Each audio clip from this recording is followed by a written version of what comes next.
Assalamualaikum warahmatullahi wabarakatuh. Hope you're doing well. We're continuing our deep dive into The Handmaid's Tale. Now, just the other day I saw on X, formerly known as Twitter, where a account called Feminist Turned Housewife or Turned Wife, something like that, she was saying that, they don't want free childcare. They want to be able to have a middle-class life where you can survive off of one income so moms can stay with their children. And a feminist wrote below, well, if you want The Handmaid's Tale, that's up to you, but the rest of us want free childcare. And what's funny about this example is it shows that this feminist didn't actually read the books, because the wives of Gilead, they stay home, and the Marthas do a lot of the taking care of the children. Okay, they wear green, they're the Marthas. They have servants and whatnot, okay? There was never a mention of a daycare in the two books, the Testaments and then the first book, The Handmaid's Tale. Now, there was public school, obviously, that the aunts led, but at the same time, that's public school. That's not daycare, even though you could argue daycare and public school are very similar. But they had Marthas, okay? The wives got to stay home, and they didn't have to worry about being boss babes, okay? It was a totally different society, okay? So, let's dig in. This book is cited so much now in culture, and it's often misused because, feminists like to read blogs about the strangest things, but sometimes they cut corners, especially the younger feminists, when it comes to reading material they cite. So it's good for us to go line by line, chapter by chapter, segment by segment into this text. Now, we're getting into a juicy part here, okay? Let's begin. Bismillah. Page 162. For the generations that come after, Aunt Lydia said, it will be so much better. The women will live in harmony together, all in one family. Okay, just right there, in harmony together, women living in harmony together. You can't even get a mother-in-law and a daughter-in-law to live in harmony together, let alone sisters, okay? Let alone sisters. So this is absurd. No, women don't live in harmony. We can try, we can hope. There'll be instances, but even female coworkers can't even find a way to get along. All in one family, you'll be like daughters to them, and when the population level is up to scratch again, we'll no longer have to transfer you from one house to another. There'll be enough to go around. Okay, so what she's getting at here is that the handmaid will stay with the family and be accepted and be part of them. She won't just birth the baby, nurse it for a little while, and then be on to the next family who needs a child. Okay, that the handmaids, their service to the community is birthing children, bringing up the numbers, right? That's their job. There can be bonds of real affection, she said, blinking at us ingratiatingly. Under such conditions, women united for a common end. So here, you can see the inverse of the feminist angle that she did. Women united for a common end.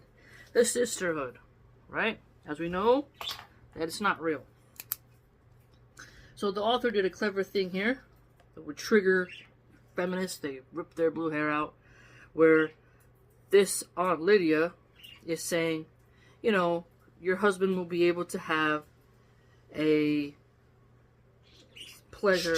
Well, they don't really get pleasure, but we'll be able to have a woman who can give him children, in case you can't, and he'll be able to get intimacy. They have a weird ritual they do. The wife has to be present in the room. Awkward. But that there'll be like a good, harmonious household, but that the women will be united in birthing children for the civilization. Whereas feminists, in actuality, they're for abortion. I shared the statistic the other day. 1 in 5 children are aborted in the UK. In majority of whites, they do a lot of abortion. In America, there's a lot of blacks who get abortions. But for the most part, whites and blacks abort more than Asians and Latinos. Okay? So the feminist is, trivialize abortion, call babies, fetuses parasites, and other things like that. And if you think I'm joking here about what they call children, just join my blog, type in keywords, and you will see exactly what feminists tend to call precious children. If you think I'm joking, I keep the receipts, as they say. Helping one another in their daily chores. So, this was an object of polygamy. A sort of Mormon-esque sister wives vibe going on. And I've seen some manosphere guys mention the benefit of, why have a maid when you can have a second wife to help you.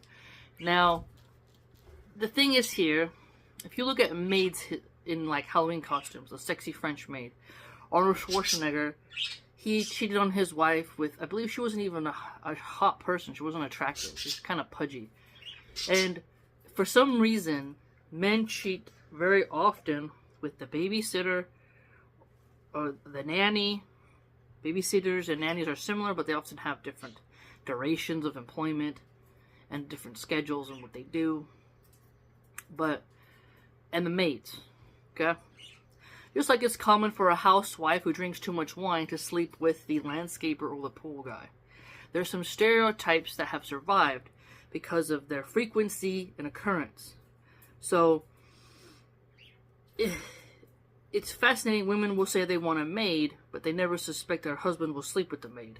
But they don't want to have an open co-wife because, they would have their flaming jealousy. So, getting help with the chores is placed on the man in order to have a monogamous relationship. Chores are seen as oppression to feminists. They say, I don't want to be your mom. But then they want the man to take out the garbage, to fix the truck, to do male gender roles, but they don't believe in female gender roles. So they want to be equal, but they want special privileges for being a woman at the same time. So a line right here of helping one another in their chores, will be like daughters to them, and women united for a common end. She's inverting the feminist rhetoric here, which is actually pretty smart, I gotta say, because that's gonna make a lot of women quite angry. And what's better than that, then, is to make some of these feminists just absolutely rage. As they walk the path of life together, each performing her appointed task. See, so now you could have a compound, right? You could have a feminist lesbian compound, but they don't do that because they know that they're a bunch of just hot air filled people. You could totally, feminists could totally start these compounds, but they know they would crave men after a while. And why haven't the lesbian feminists organized and created such compounds? You can buy territories, acreage, and create up your own little mini compound. You can do that in the United States. As long as it's not some doomsday cult. Why expect one woman to carry out all the functions necessary to the serene running of a household? So here, she's kind of selling polygamy to me. But jealousy, that's what we have to put here, jealousy. Women are often ruled by jealousy. Jealousy will hinder them greatly. Women are more envious than men. Men compete, and women will just try to destroy their enemy. A woman is more pretty, she'll spread rumors that she has something wrong with her, or she'll be pleased at her downfall, or hope she gets disfigured. It's very rare that a woman is pleased that another woman is prettier than her and getting more attention than her. And so, it would be nice if they could have, polygamy where her chores would be lightened, tasks would be delegated, but a lot of women want to feel superior to the maid. They want to feel, my husband pays this woman to clean up my mess because I'm such a slop, I'm such a diva queen, I'm too good to sweep the floors and mop, so I'm gonna pay this woman who's probably a single mom living on welfare or a fresh immigrant who hasn't mastered English, and I feel superior, so I want her to clean up my mess. Because I'm too lazy, and I'm too entitled, and I'm better than, so this little semi-slave is going to do it for me, rather than an equal co-wife. Women don't want to be equal to other women. They often want to feel like they're better in some way. So you get at a lot of points here, because you can read between the lines, you can extract and analyze what's being said, the double speak, it's what's being implied, things like that. It isn't reasonable or humane. You see that? See, what a feminist would say, oh, make the man put on the apron and make him do it. No problem with the guy helping out when the children are small. Like, you just got a newborn, you know, you're not sleeping through the night, you got your kid going through the terrible twos phase, they won't even let you can't take your eyes off them without them destroying something, then I understand. Right? But it also highlights the importance of family. You know, will your mom help you? Will your aunties help you? You know, and a lot of them won't, actually. I don't think I would help my sister to clean her home. Or where she lives. She lives in another state, but I'm not close with her. Not gonna help her. So you can pay somebody or become a sister wife. You know. Your daughters will have greater freedom. We are working towards the goal of a little garden for each one of you. The clasped hands again. The breathy voice, and that's just for instance. The raised finger wagging at us, but we can't be greedy pigs and demand too much before it's ready now, can we?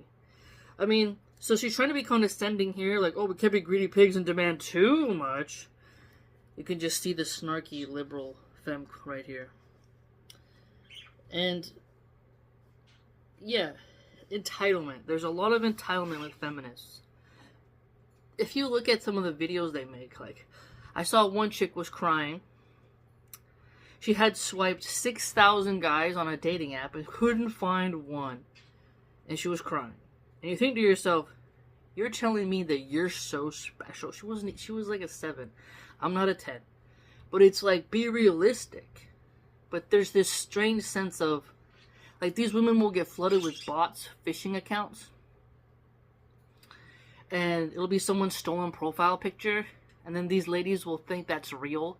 That there's all these handsome jack guys waiting to wife them up and scoop them up. And in reality, a lot of them are just sock accounts. And a lot of women run sock accounts. And I was reading a story about a guy he was Bangladeshi. He was captured.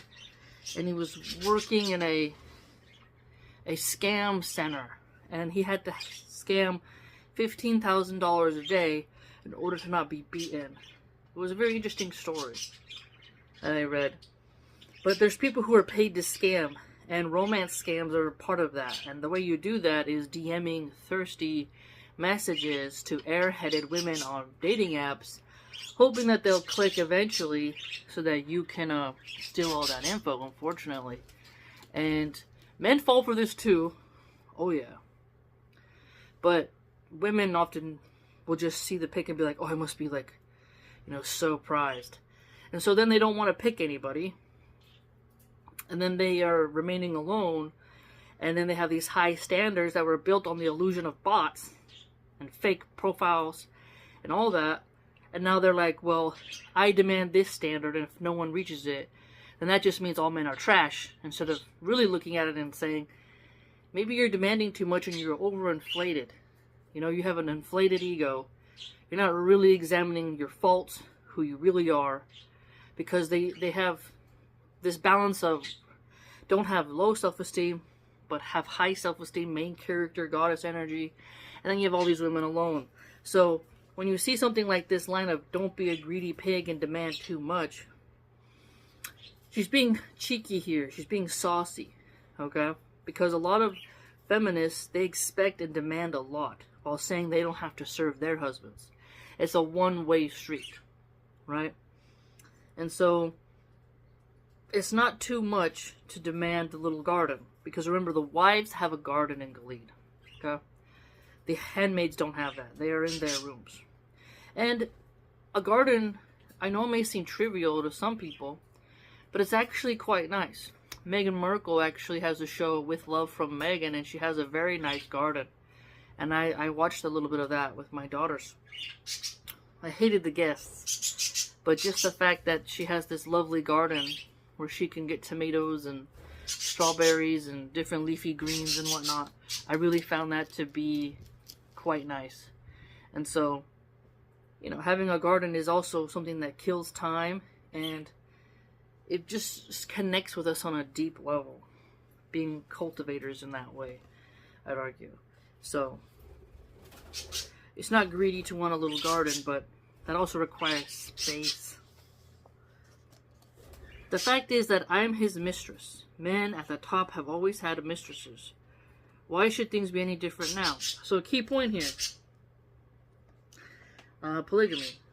Again. So, I want a rich guy, but I want him to be monogamous. Or do you? Well. The arrangements aren't quite the same, granted. The mistress used to be kept in a minor house or an apartment of her own. Oh, you mean like what Islam can say you can have? But see, the handmaids are kept up in a room, you know, and they're very restricted on what parts of the house they can go to.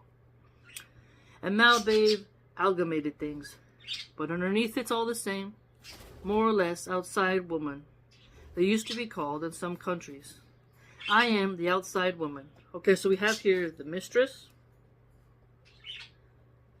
and then the outside woman. It's my job to provide what is otherwise lacking. Children. Even the Scrabble. Remember the game that they were playing with each other? It's a stupid game. It's an absurd as well as ignominious position. Sometimes I think she knows. Sometimes I think they're in collusion. Sometimes I think she put him up to it and is laughing at me, as I laugh, from time to time with the irony at myself. So let her take the weight, she can say to herself. Maybe she's withdrawn from him. Almost completely.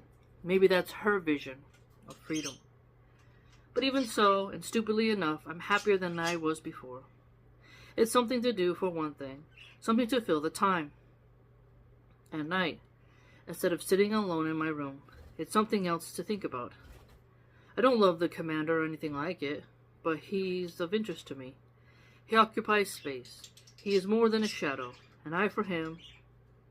To him, I'm no longer merely a usable body. To him, I'm not just a boat, no cargo, a chalice with no wine in it, an oven, to be crude, minus the bun. To him, I'm not merely empty. See now, the language here, bun in the oven refers to pregnancy.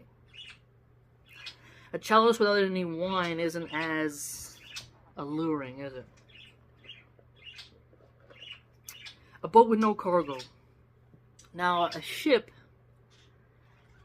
there's languages around the ship, which is interesting. Ships are often referred to as being female. You know, they're pregnant with their cargo. They dock and berth, unload their burden, what they're being carried, like what they're carrying. When you look at the language of sailing and ships, it's very close to women.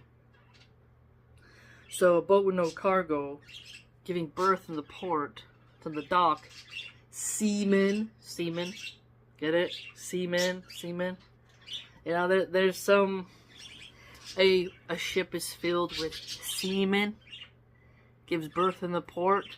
Jordan Maxwell had some interesting points on language that's used all around us. But she's starting to, as you can see, get affection for the commander because now he's doing something that helps her to pass time. If you recall how she spoke about him before, it wasn't really that favorable. You know, she was more rude. But now she's not as rude. She's kind of warming up to him a little bit. Okay. Now, Off Glen is the lady she walks with, okay? I'm not gonna go. I'm going to a part that I highlighted. Offglen and I are more comfortable with one another now. We're used to each other, Siamese twins. We don't bother much with the formalities anymore when we greet each other. We smile and move off in tandem, traveling smoothly along our daily track. Now and again, we vary the route. There's nothing against it as long as we stay within the barriers. A rat in a maze is free to go anywhere, as long as he stays within the maze. So remember, they have chores they gotta do in a way, like errands to run, getting groceries and stuff like that. But they're allowed to look at the wall where people are hanging and, you know, sidetrack a little bit, as long as they don't try to go beyond where they're permitted to go. Offglen is her walking partner. But now, it used to be like they had to maintain this sort of facade of, you know, formalities. But now they're just like, hey. And so that is something that you should notice. And they also have to get everything on their lists. Okay? And I just wanted to share that with you. Now, here we go. Skipping ahead. We walk heads bent as usual. I'm so excited I can hardly breathe. But I keep a steady pace. Now more than ever I must avoid drawing attention to myself. I thought you were a true believer, Offglen says. I thought you were, I say. You were always so stinking pious. So were you, I reply. I want to laugh, shout out, hug her. You can join us, she says. Us, I say. There is a us then. There is a we, I knew it. You didn't think I was the only one, she says. I didn't think that. It occurs to me that she may be a spy. A plant set to trap me, such as the soil on which we grow. But I can't believe it. Hope is rising in me. Like sap in a tree, blood in a wound, we have made an opening. And then they go on to talk about, hey, she's part of the underground female road. Okay? And so it took time for them to kind of warm up to each other. But they're both fake. They're not true believers. Okay? Which I feel like there should be, only in the second book do we really come across true believers. You know? I think the author kind of made a mistake there. And down here, I freeze. Cold travels through me down to my feet. There must have been microphones. They've heard us after all. Okay. And then Offglen, under cover of her sleeve, grips my elbow. Keep moving, she whispers. Pretend not to see. But I can't help seeing. Right in front of us, the van pulls up. Two eyes in gray suits leap from the double doors of the back. They grab a man who was walking along, a man with a briefcase, an ordinary-looking man, slam him back against the black side of the van. Here's their moment. Splayed out against the metal, as if it stuck to it. Then one of the eyes moves in on him. He does something sharp and brutal that doubles him over into a lip cloth bundle. They pick him up and leave him into the back of the van like a sack of mail. Then they are also inside. The doors are closed and the van moves on. It's over in seconds, and the traffic on the street resumes as if nothing has happened. What I feel is relief. It wasn't me. So this is Gestapo tactics. You know, gulag vans, fascist communist tactics.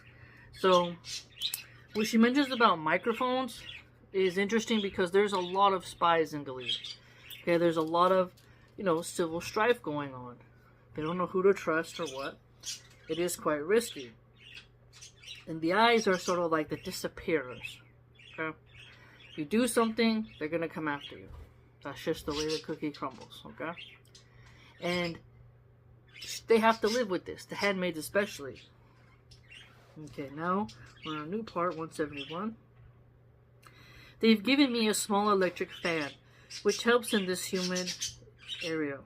It whirls on the floor in the corner, its blades encased in grillwork. If I were Moria, I'd know how to take it apart, reduce it to its cutting edges. I have no screwdriver, but if I were Moria, I could do without a screwdriver. I'm not Moria. Now, I remember I told you that I really don't like that character Moria. I think she's a bad person. She's grotesque, she's piggish, she's nasty. It's just not a good character, but a feminist would like her icon because she's kind of a dirty whore, right? She's got like a gruffy, smuggy, ethos. She's like a masculine, she's just got a very like anti-male attitude. And that's why Moria knows how to do simple things. I have put a fan together. I put the fan I have in the room because I have a fan in every room. It's not that hard. I mean, come on, So it's like, you see a little bit of how our main character is a little bit retarded. If you can't put in a fan ordered on Amazon, I mean, you got some bigger problems there. I would argue you are quite retarded. But it's not like, even the vintage fans, they were not some hard thing to do. And if you don't have a screwdriver, it's going to be a problem. But again, I have no screwdriver. The sharp ends, what does she want to do? Slickety slack, slip, slice and dice. So again, you see the misery of the handmaids come out here. So they're constantly looking for items that they can use to eliminate themselves. What would she tell me about the commander if she were here? Probably she'd disapprove. She disapproved of Luke back then. Not of Luke, but of the fact that he was married. See, so our main character here was an adulteress. Okay? She was the other woman in the free world, and now she's the other woman in the new world. She said I was poaching on another woman's ground.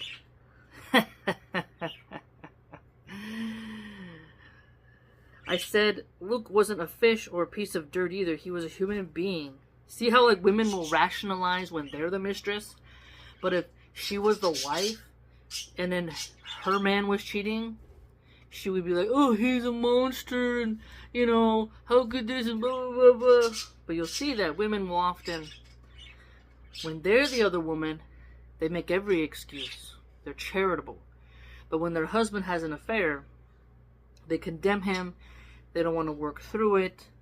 They'll not allow him to see his kids. They'll try to ruin him in divorce court, even if they themselves in the past were the other woman. They just don't want to be treated how they treat others. Right? It's fascinating. He was a human being and could make his own decisions. She said I was rationalizing. I said I was in love. See? As long as you're in love, it's all okay. But da-da-da-da. She said that was no excuse. Moria was always more logical than I am. So the male brain. Logic? And our main character, emotional. It's about love. When in Moria would be like, you're poaching, What do I say? Do polygamy. Islamic polygamy. I said she didn't have that problem herself anymore, since she decided to prefer women. Again, a lesbian. See that? What have I told you? Lesbo. I knew she was a lesbo, I wrote here. I'm writing it again. Okay. I want you to notice something. We have here, again, a feminist has written a book where the heterosexual woman is looking up to the masculine lesbian as an icon. I have pointed out and archived how many times you will see young women in the feminist movement say, I wish I didn't like moids. Moids is a word for men, okay, that they use. And they often are lesbians themselves. And so when they rage against men, they're raging against heterosexual relationships. Now, I did share some data that showed lesbians get divorced more than heterosexual people, and they have a high domestic violence rate. Okay? Now, it is fascinating. I don't see gay men being lauded over hetero men. I don't see it. Okay? You get the gay men telling, hetero men to, be more colorful in their dress style or something.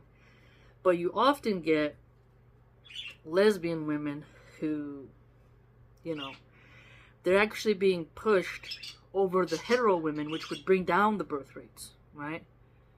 It's really quite fascinating. So just a fancy example of a feminist book highlighting the lesbian as the hero, right? It's fascinating. It's really interesting here. A lot of propaganda embedded within the text. Okay? And as far as I could see, she had no scruples about stealing them or borrowing them when she felt like it. She said it was different because the balance of power was equal between women, so sex was an even Steven transaction. I mean, now people say you can't be racist if, because there's a power imbalance, and that racism is whoever's in power, which is retarded. They changed the definition of racism. But the even Steven transaction, you know, the power dynamic, not of patriarchy or matriarchy, but physical dominance.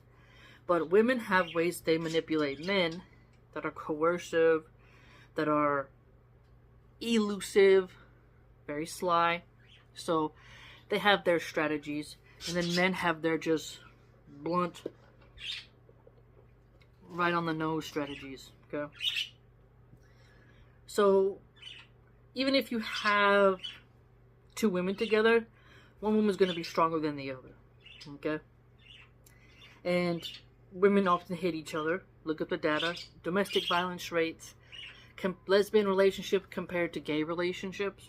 And then you'll see like, huh, you know, even Steven, equal rights, equal lefts, apparently amongst their group. I said even Steven was a sexist phrase. If she was going to be like that in any way, then argument was outdated. She said I had trivialized the issue, and if I thought I was outdated, I was living with my head in the sand. We said all this in my kitchen, drinking coffee, sitting at my kitchen table in these low, intense voices we used for such arguments when we were in our early 20s, a carryover from college. So here, there's another one here, okay? Okay, let's see, so that's hotels. Okay, I worked a computer in an insurance company, so the hotels with Luke didn't mean only love, even, or only sex to me. They only meant time off from the cockroaches, the dripping sink, the linoleum that was peeling off the floor in patches, even from my own attempts to brighten things up by sticking posters on the wall and hanging prisms in the windows. I had plants too, though they always got spider mites or died from being unwatered. Spider mites sound scary. I would go off with Luke and neglect them. I said there was more than one way of living with your head in the sand, and that if Moria thought she should create a utopia by shutting herself up in an only women enclave, she was sadly mistaken. Now that sounds a little bit like me. You know, I often say that they think that if you have all women, it's going to be utopia. Look at this old-fashioned show called The Bad Girls Club. I used to watch that back in like 2010, I think. Long time ago. And it's such a nonsense show, but those women were always beating on each other.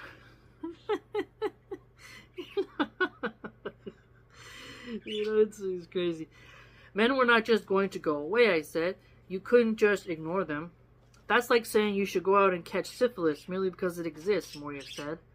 Are you calling Luke a social disease, I said? Moria laughed. Listen to what she said. Shit, we sound like your mother. We both laughed then. And then so you can see how the lesbian is saying, you know, men are comparable to a disease. You know, I saw the other day on Instagram, vaginal vaginal bacteriosis, I forgot what it was called. They were just talking about how doctors were showing how this common infection in women was actually a sexually transmitted disease. And a man in the comment section said pregnancy is an STI. And it's like, excuse me? You know, so you'll see people often compare normal things to diseases to be rude.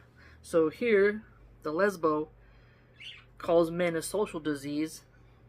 Wrong. And then the man on the other day on Instagram says that pregnancy is a sexually transmitted infection. What? That would then imply that an abortion cures the infection. This very anti-natalist propaganda isn't just in women, it's in men as well. Then she says here, she was still my oldest friend. Is. Okay, so you can see here that she, has a very close relationship with Moran. It's always mentioned. I just really can't stand her. Okay. Now we're going to go ahead and go farther down. It mentions that in Gilead, before the army took over, they suspended the Constitution. They said it would be temporary, but, they didn't make it temporary. It stayed. Okay? Now, in this book, it says that someone had that shot the president and machine gunned the Congress, and the army declared a state of emergency, and that they blamed it on the Muslims, and then everything was said to stay calm, so they suspended the Constitution because of that, and people stayed in their houses, they watched television, looking for direction, but there wasn't a huge enemy at the time, so I thought that was something cliche. I've seen too many movies now where it's like Cersei Lannister taking out the Red Keep, That was actually unique. But there's too much fear-mongering about, like Eazy-E had a song about khakis and t-shirts is all I wear. And then he was saying how, F the White House, it ain't my house. White t-shirts and khakis is all I wear. Something, something, something. I forgot the lyrics. I used to really like Eazy-E. But alhamdulillah, I give up music. But, there's always this weird... Okay, and then there was that liberal movie called Civil War, where, somebody blasted the president. There was martial law. It was not a good film. It just wasn't very interesting. And then Robert De Niro starred in a film where there was like some rioting series on Netflix. I couldn't get past 2 episodes. It was just too cliche. But, martial law is like Alex Jones and these types have been screaming that for ages. Hasn't happened yet. Now people are saying Trump's gonna do it when he declares he's already declared the cartels terrorists. But they're trying to say that he's eventually going to call martial law, and then, us Americans, we always get the boogeyman of martial law. And, that's why the liberals freaked out about J6, January 6th. Because they thought that was going to be the day where something like this would occur. It's just... there's coups in other countries. If you look at, the coups of Egypt, in other places, you're like, it happens, actually. It does, so we gotta be fair, right? But, it's just really odd. But she's just trying to explain to us how Gilead came about. How the old world changed into the new world, okay? Now we're gonna go further. Things continued in that state of suspended animation for weeks. Although some things did happen, newspapers were censored, and some were closed down. Okay, so Trump, I think it was Associated Press, they wouldn't call the Gulf of Mexico the Gulf of America. So Trump has a lot of, sycophants in his media room now. And if you didn't go along with him, you're going to have problems. But the liberals did that as well, but through Twitter when Jack Dorsey owned it. If you were right-wing, you'd be censored. Now the right-wing's in power, and they're going to censor in their own way. Both parties agree on censorship. Okay, like Tim Pool was paid to say what he says. Kyle Kalinske was anti-Biden, but then when Biden got in power, him and Vosh, they knew they had to toe the line. So... each side will bend the knee when necessary and then rage against the machine when, they're able to. There always will be censorship, sadly. You know, like corporate slop, like Fox News slop, MSNBC slop, CNN slop, 60 Minutes slop. The real news comes from the independent journalists, you know. But again, a lot of stories will be censored. For security reasons, they said. The roadblocks began to appear, and identity passes. So we have checkpoints. Checkpoints are very common. You'll see them in California to check on drunk drivers. Okay? Identity passes, so the digital ID, mark of the beast. You can think of a lot of things on that. But this also reminds me of the Last of Us game. There was checkpoints, right? Show me your papers. This is like the fascist angle coming out. But China has a Skynet, and they have a social credit score. And, you know, you're gonna be found out. You know, you can't just do whatever you want in China. So, Bald and Bankrupt went to China, and he kind of just showed how you gotta, you know, get in the system. They scan your face, biometric data. That's gonna be part of the future, you know. It's a different world with the Elon pushing AI. What do you think AI means? It's so funny. The conservative Christian MAGAs who are worried about the mark of the beast endorse Elon, who's creating a microchip, but they would get mad that Bill Gates was doing a microchip. So I always found that pretty funny. You know, this book has a way of connecting different cultural events and stuff that's very unique. So I'll hand that to them. Everyone approved of that since it was obvious you couldn't be too careful. They said that the new elections would be held. So suspended elections like Zelensky in Ukraine, he suspended elections. But I believe, who was that? Winston Churchill? I forgot. But there was a time, I'm butchering it, but I remember reading about in World War II, World War I, World War II, some elections were suspended during wartime, you know? So, you know, America, the Democrats, support Zelensky not holding elections. But yet here, this feminist liberal, in her book, has made not holding elections part of a dystopian angle. You see that? You'll see them flip-flop. But that it would take some time to prepare for them. The things to do, they said, was to continue on as usual.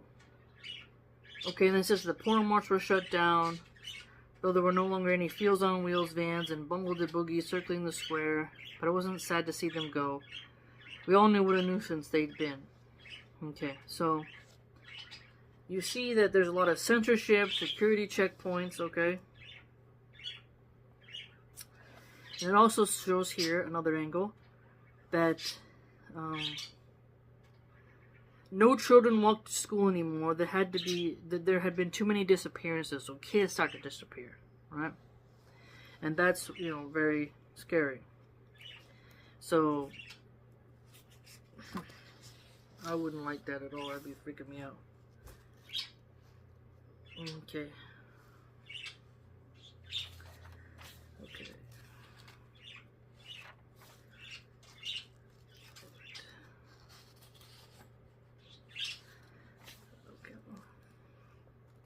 Actually, we'll pause here because we'll go on a different vein now. We'll save that for next time. We've done 43 minutes. But I just wanted you to see how there's a lot of themes here going on in the text. You know, you can see why this book has stuck out in the feminist mindset, in the liberal mindset, and why it's cited so much. You know? The fascist, patriarchy, lesbian hero angle. You're like, oh, you know, I can see some uniqueness there in terms of how it's presented, right? The anti-religious angle is very apparent. The, you know, hypocrisy is there of our main character. So it has some new and fresh dystopian angles, But it also has its standardized, the sky is falling, me, Mr. Mustache is coming back, yada yada. You know.